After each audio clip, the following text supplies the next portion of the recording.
Como tercer ponente, hablaba no menos importante por la secuencia, el compañero José Antonio Aparicio Florido, que va a tener una intervención de eventos catastróficos, reducción del riesgo, comunicación.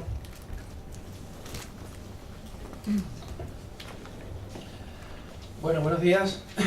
Muchas gracias al INDES, a la Universidad de Cádiz, a Esther Puertas en particular, por la invitación que me hizo llegar de estar hoy aquí presente.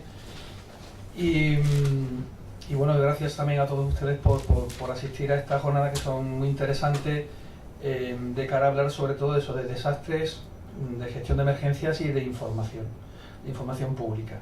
Bueno, yo a modo de introducción les cuento, la protección civil no es algo nuevo, ni es algo moderno, ni vino con la democracia. En España en particular la protección civil se remonta a 1935, es decir, justo un año antes de que empiece la guerra civil, durante el último momento de la Segunda República, de la mano del ministro Gil Robles, y estaba planteada la protección civil de la siguiente manera: el miedo a un ataque aéreo a las poblaciones civiles era tan grande en 1935 que se diseña un sistema que se llama, en ese momento no se llama protección civil, se llama defensa pasiva, y es entrenar a la población para que sea capaz de por sí misma reaccionar a cualquier ataque aéreo de la que pudiera ser víctima. Es decir, la población era la que verdaderamente iba a llevar adelante ese espíritu de la protección civil. Luego, evidentemente, cuando termina el periodo de guerras, la guerra civil, la Segunda Guerra Mundial, y se entra ya en la Guerra Fría, ya el miedo a ese ataque bélico desaparece y son las catástrofes naturales las que verdaderamente empiezan a hacer verdadero estrago. Y ese espíritu de protección civil, de una protección civil basada sobre todo en la población, se ha mantenido hasta el año 2015, donde a mi punto de vista parece como que desaparece. Cuando entra en vigor la nueva ley del Sistema Nacional de Protección Civil en el año 2015, que más que avanzar en algunos aspectos, parece que hemos dado pasos hacia atrás. Yo me voy a lo que definía el concepto de autoprotección, de esa autoprotección ciudadana, es decir, los primeros interesados en la protección civil, que son los ciudadanos. Decía la ley del año 85 que la protección civil debía plantearse no solo de forma que los ciudadanos alcancen la protección del Estado y de los otros poderes públicos, sino procurando que ellos estén preparados para alcanzar por sí mismos tal protección. Es decir, sigue siendo la sociedad la que tiene que aprender a defenderse de cualquier impacto de catástrofe. Es decir, como yo siempre digo, mi vida es mía y tengo yo que saber defenderme a mí mismo. Luego vendrán a ayudarme a mí, que vendrán después, porque el primero que va a padecer la catástrofe es el que la vive, es decir, la población. La ayuda vendrá después, y la ayuda podrá ser más o menos limitada, porque si solamente afecta a mi ciudad, probablemente tenga toda la ayuda nacional e internacional. Pero si una catástrofe como la de 1755 afecta a toda Europa occidental, la ayuda que tengamos en el Estado, esa habrá que repartirla entre todos. Es decir, toda la ayuda no va a venir a socorrerme a mí. Con lo cual, la población tiene que estar preparada. Y la única forma de estar preparada es recibir información. La información es fundamental. Si yo no tengo información, ¿cómo puedo yo superar o responder como primer afectado a esa situación de desastre? Pues este principio no se puede perder, y no podemos llegar a la protección civil tutelada a la que parece que estamos llegando con la ley del año 2015. Es decir, el Estado no puede ser el que vele por mi seguridad, soy yo quien tiene que velar por mi seguridad. Y hay que partir de una serie de cuestiones fundamentales, por muy avanzados o cierto nivel de prosperidad que hayamos alcanzado en determinados países. Hay que partir de una reflexión inicial clarísima. No estamos seguros, es decir, estamos más preparados, pero no estamos totalmente seguros, es decir, no somos... es decir, podemos ser víctimas de desastres. No está todo previsto. Las catástrofes ocurren porque hemos dejado puertas abiertas que no habíamos contemplado en las simulaciones del peor desastre posible, lo que en inglés se llama el worst case. Siempre hay que mirar cuál es el peor escenario posible ante un determinado riesgo, y en el momento en que dejamos huecos no contemplados, factores no contemplados, en ese momento pasan catástrofes como por ejemplo la de Japón en el año 2011. Y la tercera pregunta, la tercera reflexión, ¿somos invulnerables? Pues no, porque los países que pensaban que eran invulnerables a todo y que más que necesitan ayuda somos los que prestan ayuda, pues ocurre lo del huracán Katrina en el año 2005, ocurre lo de Japón, lo de Fukushima en el año 2011, etc. Es decir, no hay ningún país invulnerable. Y yo me voy a una afirmación en un libro que leí, que se llama Emergency Management, que es un libro casi de cabecera para los que nos dedicamos al tema de gestión de desastre, que además hace una afirmación rotunda, ¿no? Ningún país, comunidad o persona es inmune al impacto de los desastres. Sin embargo, podemos prepararnos para las catástrofes, enfrentarlas, recuperarnos de ellas y sus consecuencias pueden ser mitigadas hasta un cierto grado. Es decir, no existe el riesgo cero, todos podemos ser afectados por una catástrofe. El trabajo que tenemos que hacer entre todos, no solamente el Estado, es intentar que ese efecto se minimice a lo máximo posible. Para eso hay que contemplar todas las posibilidades. ¿Por qué ocurren las catástrofes? Pues por falta de prevención. Y la prevención de los desastres, como diría para mí uno de los, yo creo que de los mejores expertos en protección civil y desastre, a pesar, bueno, él es ingeniero civil, no es un profesional especialmente vinculado a la gestión de emergencias, pero él decía que la prevención de los desastres está limitada por tres cuestiones: la subestimación del riesgo, la ineficiencia de la burocracia y la falta de la voluntad política. Hay dos partes importantes en este sistema de protección civil. Uno es el Estado, el otro es la sociedad. Y el Estado en su doble vertiente, la vertiente política, la vertiente administrativa. Y estas tres cuestiones que aborda Cardona se reparten entre unos y otros. La subestimación del riesgo fundamentalmente de la población. La ineficiencia de la burocracia es porque todos los sistemas de protección civil dependen de la administración. Y la administración es la que es. Ya era así en la época del ARRA, donde la administración era lenta, no hay prisa, tiene un horario, a esta hora cierra, venga usted mañana, vuelve usted mañana y vuelve usted mañana. Esa es la administración. Y la administración es la que tiene que afrontar las situaciones de emergencia. Y la tercera es la falta de voluntad política, por lo que antes hablaba mi compañero José Manuel Calvo. Es decir, el contrato es de 4 años prorrogable o no. Y además, a veces no es ni 4 años, ¿no? Porque cuanto más inestabilidad política hay, a veces no se llega ni a 4 años. Entonces, el político el primero dice, bueno, no tiene por qué ocurrir conmigo, para 4 años que voy a estar, hombre, que ocurra un tsunami ahora, vamos a dejarlo para el siguiente, y el siguiente día para el siguiente, y el siguiente hasta que ocurre el tsunami de 1755 u otro similar, ¿no? La subestimación del riesgo pasa sobre todo por lo que también Omar Darío Cardona decía, la aversión natural, él llama aversión natural o aversión instintiva del ser humano a los riesgos. Es decir, los riesgos no ocurren, y si ocurren, le ocurre a los demás, ¿vale? Las cosas, es decir, las catástrofes ocurren, y tú miras la televisión y tú ves que las catástrofes le ocurren a los demás, pero es que nosotros somos los demás de los demás. Es decir, que lo mismo piensan los que están al otro lado viviendo una catástrofe, ¿no? Es decir, todos podemos vernos afectados por ese tipo de situaciones, ¿no? Es cierto que la gente huye de cualquier noticia negativa y sobre todo nos gusta reconocer que podemos ser víctimas de una catástrofe en cualquier momento. Y esto es lo que Omar Darío Cardona decía, la aversión natural o instintiva a ese riesgo. ¿Qué ocurre? Pues esto lleva su parte contraria. Los que hablamos de catástrofes y de la posibilidad de que tengamos que afrontar este tipo de situaciones catastróficas, pues somos catastrofistas, alarmistas. Claro, a la gente no le gusta lo que hablamos. En nuestra profesión tenemos que hablar de ello y creemos que es nuestra responsabilidad hablar de ello, pero claro, corremos ese riesgo de que nos digan que somos catastrofistas, sobre todo cuando nosotros en catástrofes no queremos dejar ninguna puerta abierta.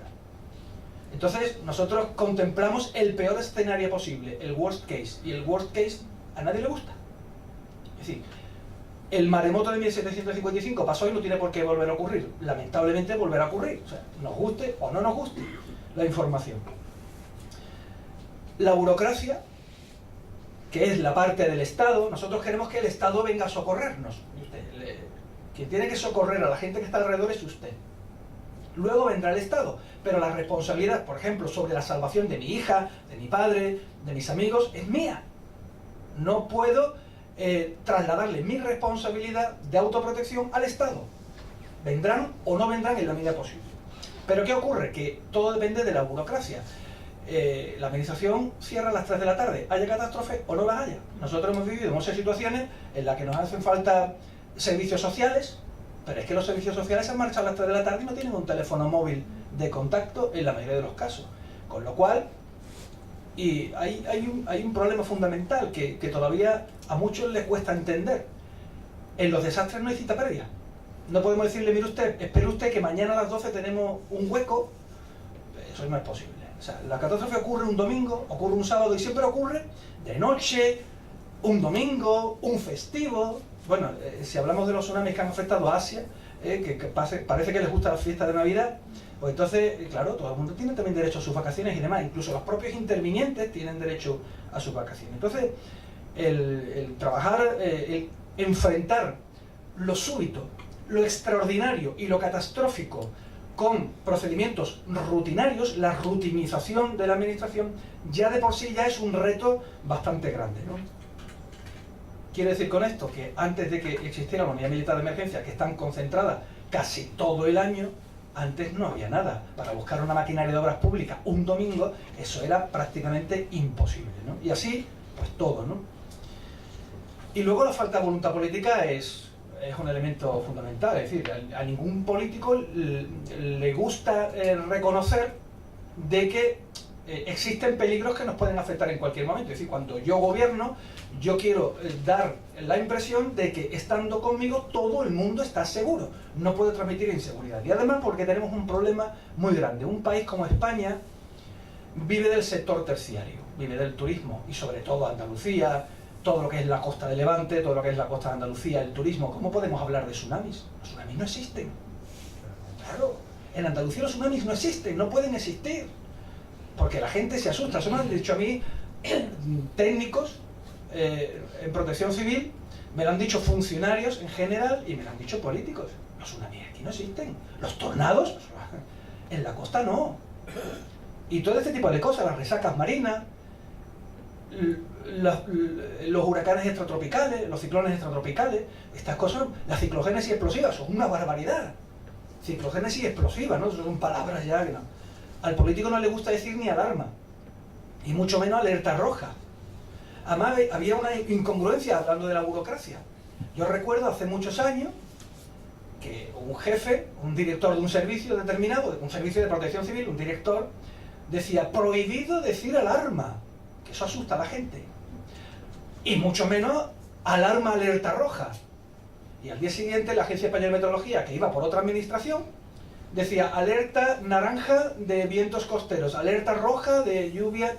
O sea, por un lado, Protección Civil no podía decir alerta, y por otro lado, otra administración te hablaba de alerta roja, la población se asustaba, etc. Es decir, ni siquiera había una coordinación de cuál es la terminología políticamente correcta de poder hablar de catástrofe. Y esto es solo, ya digo, el principio, ¿no? Pero está claro que sociedad y Estado mancomunadamente tienen que aprender a afrontar esta situación de catástrofe. Primero, reconocer que existen, reconocer que nos puede ocurrir y prepararnos para ello. Y la forma de prepararnos, indudablemente, es la información. Por lo menos que la información esté. Por lo menos que la información esté disponible. Lo que no puede ocurrir es que la población en general está desinformada, y todos los que hemos dado conferencias o charlas en algún colectivo nos damos cuenta inmediatamente de que no estamos informados. Incluso la propia prensa, que ahora hablamos del periodismo,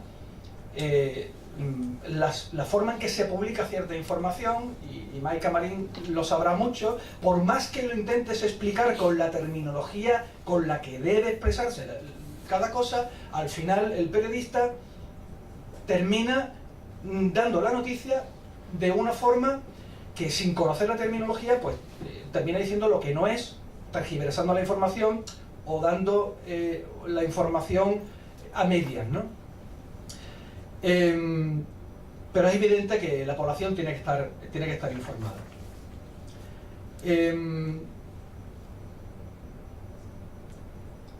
hay una cuestión fundamental. Hemos dicho que la población tiene que recibir información, pero ¿quién se la va a suministrar?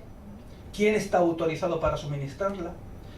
Los medios de comunicación hacen el puente intermedio entre la fuente de la información y el que la va a recibir, pero aquí en ese procedimiento hay problemas bastante grandes. Entre otras cosas, porque a veces se oculta la información, y esto es duro decirlo, pero se oculta la información.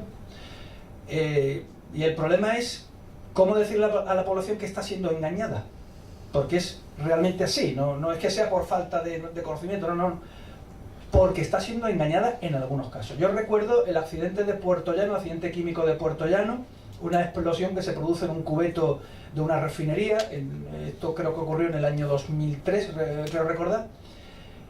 9 muertos dentro de la factoría, una columna de humo impresionante como la que se formó en Londres, también por el incendio de una refinería, en Mansfield, años después. Bueno, pues aquí se produce la explosión y luego el incendio.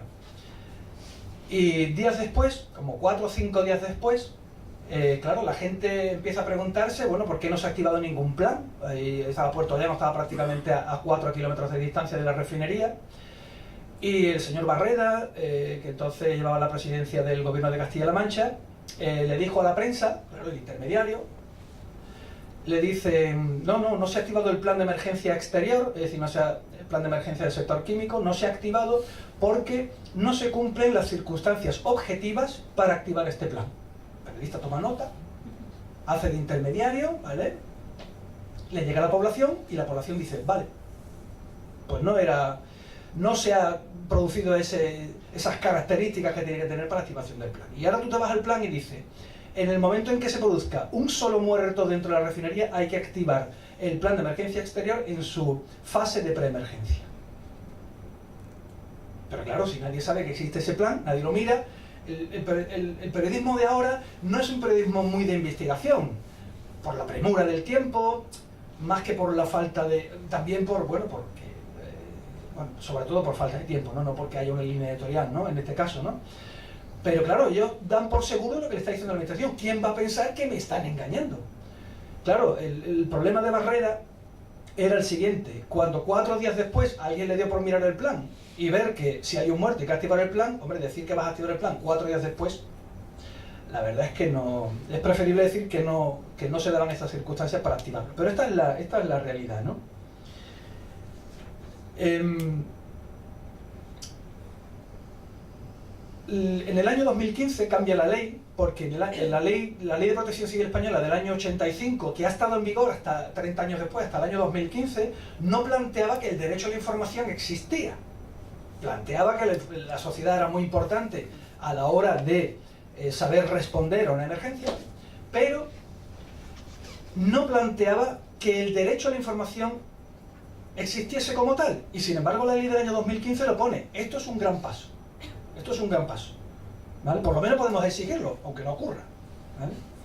Y en concreto, dice la ley, lo dice desde el preámbulo, en el preámbulo dice que todos los ciudadanos tienen derecho a estar informados sobre los riesgos colectivos importantes que les afecten, entre ellos el de tsunami, la gran palabra tabú, esto no se puede decir, pero en Andalucía, ¿eh?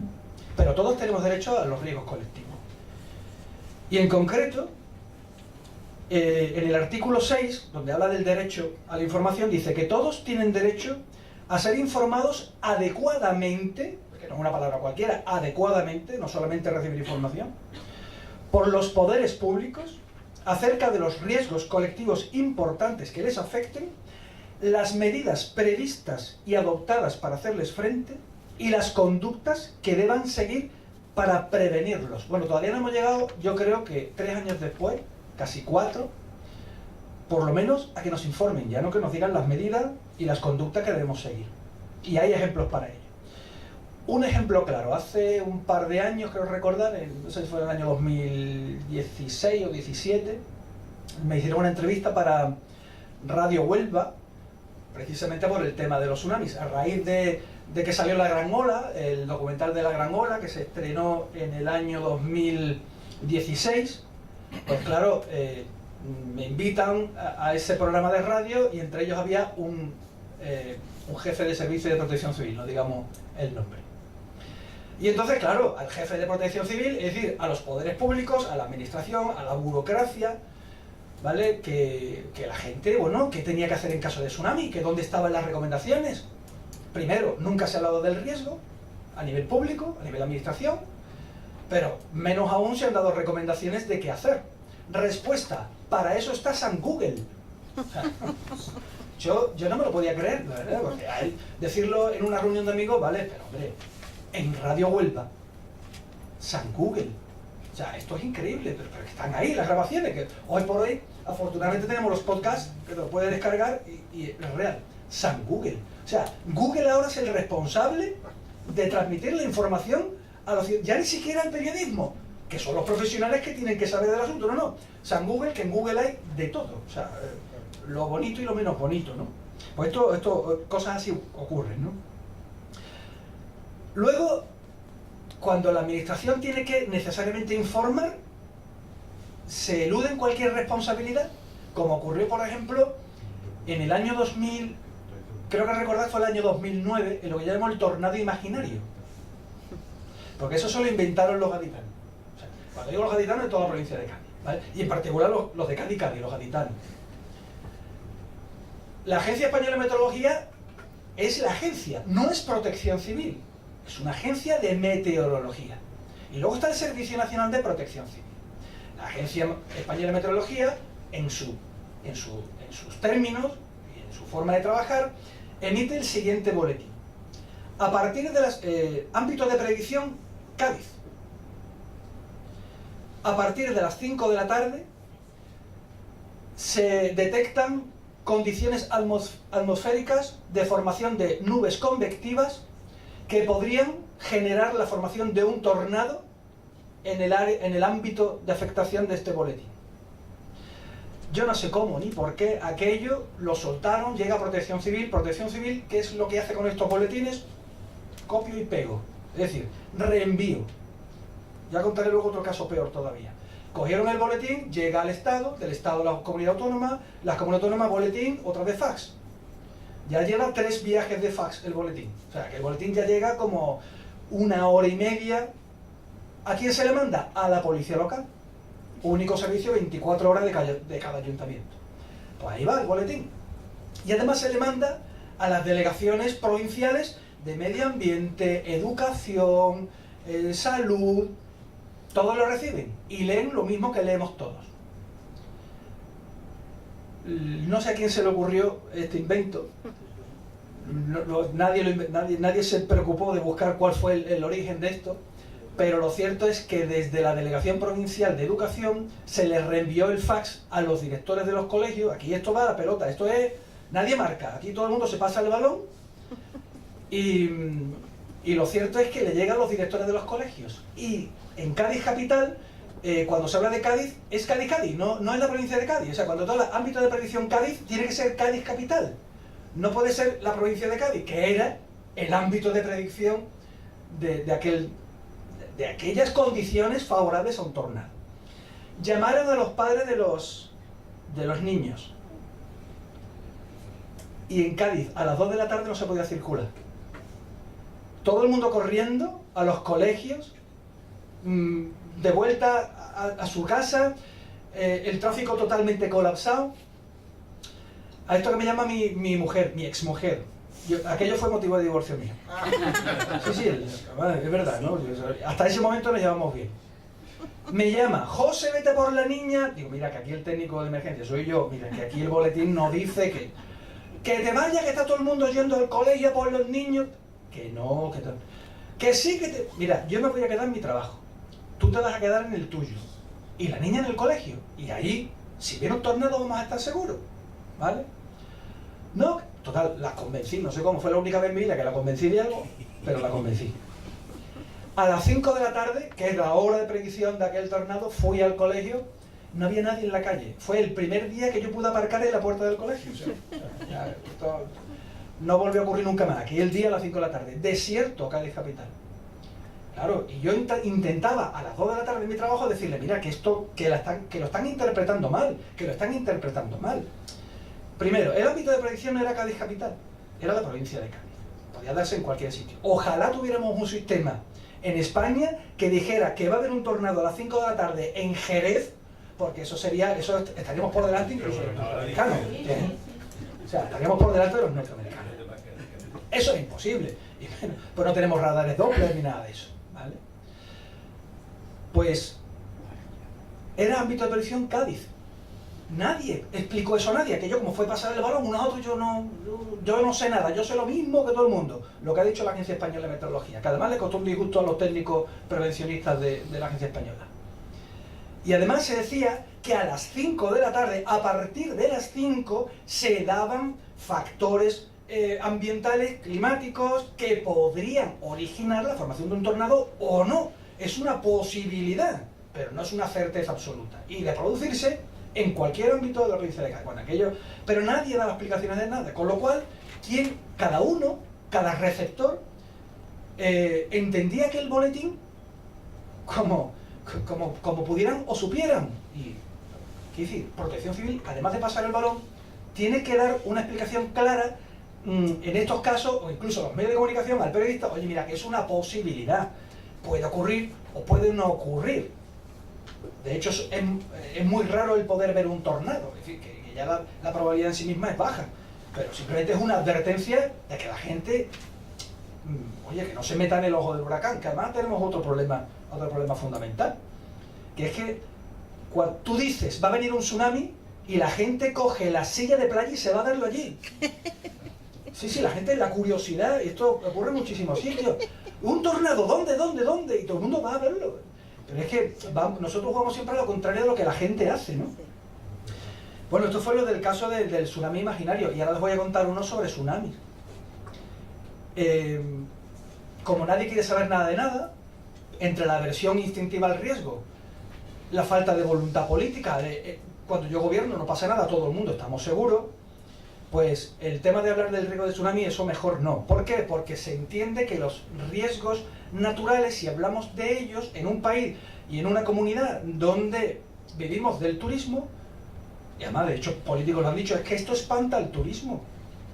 Dice, mire usted, ¿y por qué la gente va a Canarias? No saben que es una isla volcánica. ¿Y por qué la gente va a Pompeya? A mí me regalan un viaje a Pompeya y voy. Y sé lo que ha pasado, ¿eh? Pero yo voy, lo regalan, voy, ¿eh? Y la gente sigue yendo a Creta, a Santorini, a Indonesia, al Caribe. La gente no sabe que en el Caribe hay huracanes. La gente va, es decir, los riesgos naturales no echan al turismo fuera. Pero claro, si no tienes ningún plan preparado, no podemos hablar de tsunamis, porque en el momento en que alguien le pregunta al político, bueno, ¿y qué tenemos preparado? Pues no tenemos nada, porque el derecho a la información habla también de las medidas preventivas adoptadas. Y es que no tenemos ninguna. Con lo cual lo mejor es negar el riesgo, como pasó con lo de Puerto Llano. El tema del tsunami, España estuvo muy recelosa de hablar de este tema según ellos, por la repercusión económica. Porque era una cosa que ocurre cada 200 años, cada 500 años, para una vez que ocurre, me va a tocar a mí, volvemos a la voluntad política. La cosa es que el último maremoto medido fue el de 1969.